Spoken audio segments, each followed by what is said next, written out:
राधे राधे महाराज जी हम कैसे पहचाने कि हमारी भक्ति सच्ची है या बस मन और अहंकार को अच्छा महसूस कराने का? जब हम हर समय दुख में, सुख में, लाभ में, हानि में, जय में, पराजय में चलते फिरते उत्वान का मधुर मधुर स्मरण होने लगे, प्रियालाल का स्मरण होने लगे, तो जानना चाहिए हमारी भक्ति बढ़ी है। और जब केवल पूजा पाठ किया थोड़ी देर, इसके बाद मनोरंजन, संसार का चिंतन, उसी में हम फंसे हुए हैं, वो भक्ति नहीं है। फिरते, उठते, बैठते, खाते पीते, सोते, जागते, हर श्वास में इष्ट देव का स्मरण करना। यदि भगवत स्मृति बढ़ रही है तो आपकी भक्ति ठीक है, और यदि भगवत स्मृति नहीं बढ़ रही तो भक्ति में कहीं दोष है, उसको छोड़ दो। सुनना गलत, बोलना गलत, खाना, इनको छोड़िए। अगर इनको छोड़ दोगे तो आपकी भक्ति बढ़ेगी, और उस बढ़ने का फल है अपने प्रभु के चरणों में निरंतर प्रीति बढ़े, यही समस्त साधना का फल है। और प्रीति का स्वरूप है स्मरण। जितना स्मरण करोगे उतना ही प्रेम बढ़ेगा, खूब भगवत स्मृति बढ़े, यही भक्ति का लक्षण है कि शुद्ध भक्ति हमारे हृदय में है। सुरेंद्र, लिखा जाता है कि जब भगवान के द्वारा दंड विधान होता है तब हमें कुछ याद नहीं रहता, बट हमें उस कर्म का फल मिलता है जो हमें याद ही नहीं है। महाराज जी याद न रहे तो क्या कर्म तुम्हें दंड नहीं देगा? तुम किसी का कर्जा लिए हो और तुम भूल जाते, तुम्हारी गलती है, तुम्हारी याद तो बहुत, शरीर बदल गया, अब पूर्व में कर्म तुमने जो किए हैं वो तुम्हें दंड तो भोगना ही पड़ेगा। जैसे 10 वर्ष मुकदमा चलता है, आप भूल जाओ कि कत्ल किया था, लेकिन आपको जो सजा है, आजीवन सजा, फांसी की सजा, वो तो मिलेगी ना। अब तो हम भूल गए तो हमको क्यों सजा मिलती है? भूल गए तो तुम्हारी गलती है, तुम्हारी कमी है, नहीं तुमने जो जो अपराध किए हैं या जो जो अच्छे कर्म किए हैं उनका फल आपको मिलेगा। अच्छा, शरीर बदल जाते हैं, लेकिन अब जब आप मुकदमा लड़ रहे हैं तो आप पैंट शर्ट से लड़ रहे हैं, तो आपको सजा नहीं होगी क्या? सजा तो होगी ना। तो जैसे आप पूर्व जन्म में स्त्री थे या पुरुष थे या क्या थे, आपने पाप किया, अब इस जन्म में आप पुरुष स्वरूप में बालक हैं अभी, तो आपको भयंकर दंड मिला। तो अवस्था थोड़ी देखता है, कानून अवस्था नहीं देखता। जो भागवतिक कानून है वो अवस्था, वो गर्भ में भी दंड दे देगा, गर्भ ही नष्ट हो गया। ये तो कपड़ा है बाहरी, बालक, बूढ़ा, जवान। जीवात्मा तो पुरातन है ना, भगवान का अंश है ना, और वही गलती करवा रहा है तो उसी को भोगना पड़ता है। समझ पा रहे हो आप? तो हम परसों क्या खाया था 12 बजे दोपहर के? हमारी तो स्मृति बहुत छोटी है, नहीं है? कि अगर हम अचानक पूछे, हम ही से पूछ लो ना कि आपने परसों दोपहर के क्या पाया था, सोचना पड़ेगा। परसों की बात, जबकि हमने खाया है, सोचना पड़ेगा हमें। तो फिर हमारी सोच तो बहुत कमजोर सोच है। हम अपनी सोच के अनुसार न्याय कैसे मांग सकते हैं? हमने जो जो किया को शुभ अशुभ कर्म भोगने पड़ते हैं। कुछ माफ भी हो जाते हैं क्या महाराज? हाँ, भजन करने से माफ, भजन करने से माफ हो जाते हैं।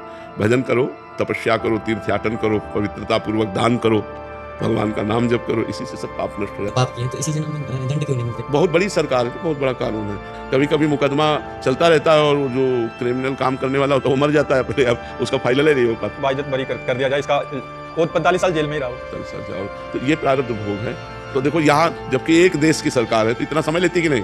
अनंत ब्रह्मांडों का न्याय है जहाँ, वहाँ तो जन्म का जन्म लग ही जाता है, वहाँ तो लग ही जाता है। महाराज जी, जैसे आप कहते हैं कि भजन कभी व्यर्थ नहीं जाता, तो मान लेते हैं कि इस कलयुग में मैंने अच्छा भजन करने का प्रयास किया, किंतु मेरी मृत्यु बिना भगवत प्राप्ति के हो गई, तो मेरा अगला जन्म किसी अन्य युग में हुआ तो मुझे उस युग के आधार पर? अन्य युग में नहीं, इसी अभी तो बहुत बड़ा युग है, इतनी देर थोड़ी तुम वैकुंठ या स्वर्ग में रखे जाओगे।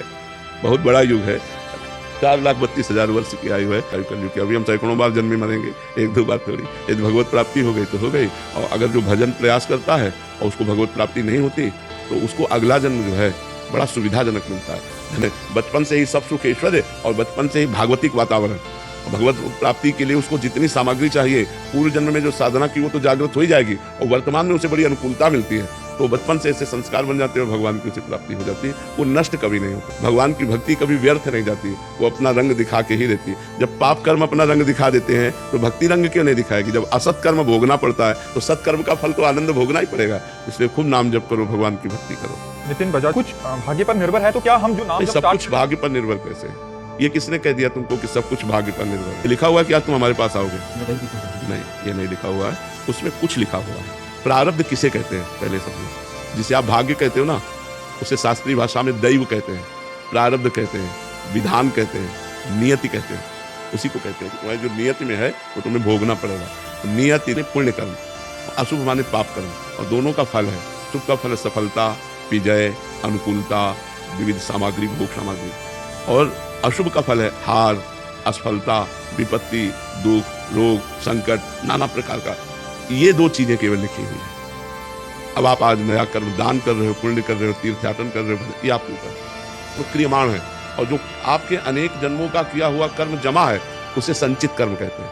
तो संचित कर्म भगवान की शरण में होकर भजन करने से भस्म हो जाता है, और क्रियमाण भगवान को समर्पित हो जाता है, और प्रारब्ध को भोगना पड़ता है, भोग लेता है, वो तीनों कर्मों से मुक्त होकर भगवान को प्राप्त। जब शुरू किया 15 दिन पहले, तो मेरे भाग्य में लिखा था कि मैं 15 दिन मतलब अभी नहीं, ये नहीं लिखा था, ये नहीं लिखा था। 15 दिन पहले से आपने भजन शुरू किया, ये भगवान की कृपा और आपका प्रयास, ये आपका प्रयास है और भगवान की कृपा, दोनों सफल हुई तो भजन प्रारंभ हो गया और उसी के प्रभाव से आप सत्संग में, वृंदावन धाम में, संत सभा में बैठे हैं। अब इसका प्रभाव आपको और आगे आध्यात्म में बढ़ाएगा। तो ये भाग्य में नहीं लिखा, ये नवीन कर्म है।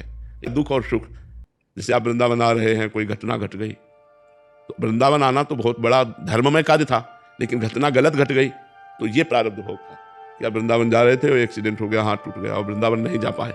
तो नया क्रिमाण तो आपका बहुत जोरदार था, लेकिन प्रारब्ध उससे जोर पड़ गया और आपको गिरा दिया। असफलता, पराजय, विपत्ति, रोग, दुख, संकट, ये सब आता है।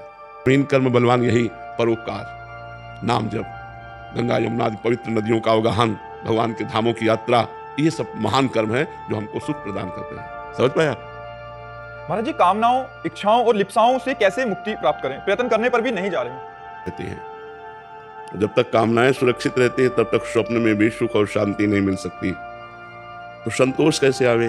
जब बहुत बड़े धनी श्री भगवान से हमारा संबंध जो है वो जब हम मान लेते हैं कि भगवान मेरे, तो मुझे संतोष हो जाता है। भगवान तो पुष्ट होगा, जो है वही स्वीकृत हो जाएगा। हमारा भगवान से संबंध जन्म जन्मांतरों से है, हम उनके अंश है।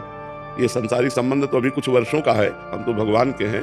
तो जब भगवान से संबंध हो जाता है तो सारी कामनाएं या तो पूर्ण हो जाती हैं और या शांत हो जाती हैं। पर आठ वैभव छोड़ दिए लोगों ने, तो हम जो सुख चाहते हैं वो भगवान से संबंध रखने वाले छोड़ देते हैं। इसका मतलब बिना भगवान से संबंध स्वीकार किए इस माया की कामनाओं से हम निवृत्त नहीं हो सकते और कामनाएं कभी पूर्ण नहीं हो सकती। भगवान का नाम जप करें, भगवान की महिमा सुने, लीला कथा सुने, भगवान को अपना माने, इन्हीं के बल से हमारी कामनाएं शांत हो जाएंगी। भगवान बड़े कृपालु हैं, भगवान सबके स्वामी हैं, भगवान सब कुछ हैं, उन्हीं की कृपा से हमारी कामनाएं शांत होंगी। तो भगवान की शरण में होकर भगवान का नाम जप करो, लिप्साएं ये सब शांत हो जाए। जब हम नाम जप करते हैं तो हमारी छुपी हुई मन की वासनाएं बाहर निकलती हैं और भस्म हो जाती हैं। जब नाम जप करते हैं इतना आनंद आता है कि और कोई कामना ही नहीं रह जाती। इसलिए हम भगवान की शरण में होकर नाम जप करें तो सारी कामनाएं, वासनाएं, लिप्साएं सब शांत हो जाएंगी। चिंता न करो, चिंतन करो, भगवान का चिंतन करो।